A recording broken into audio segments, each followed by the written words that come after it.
Curtis is one of the most supportive principals that I've ever worked with.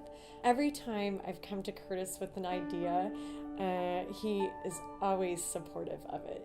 I think an example for me was 5 years ago when we wanted to get a wellness center.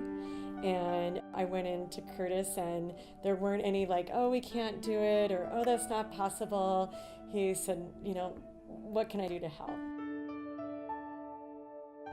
Curtis Wilson is a hands-on principal working with the students. He's in the hall often. He works during lunchtime, opening the gym for kids to have a place to recreate during their lunch period.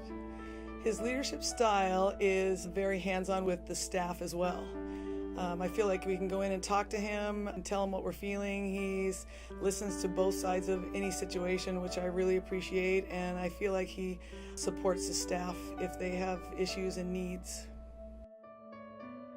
So one of the things that I respect most about Curtis is that he has the most integrity of anyone I've ever worked for. He is so committed to kids. He works really hard. He's here till like 9 o'clock every night, of course. We know this is a tough job.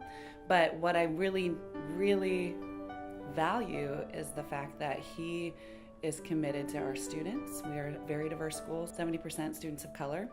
He's committed to equity, and he's always asking himself, what do our students need? And he provides that.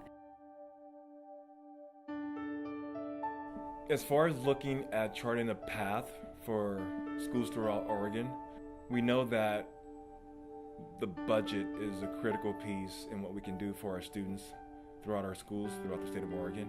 And so it's really important that we have the funding to allow our kids to be successful. And I know the budgets are tight throughout the state, and I know there's only so many dollars that can be given to our districts, which in turn are given to the schools.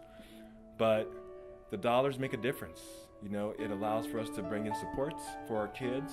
It allows for us to offer things that maybe these kids wouldn't see if they went to a different school. And so I believe that really working the legislators in Salem to fund high schools, middle schools, elementary schools, all schools throughout the state in a way that is fair and equitable will allow us as principals to work to the best of our abilities to support our kids. Because without that, what we end up doing is just trying to figure it out on our own. So I spend a lot of my budget helping our kids. I spend a lot of my budget on the students here, on the staff, and so I do the best that I can do with the resources that I have. So funding is always critical in allowing our state to function properly.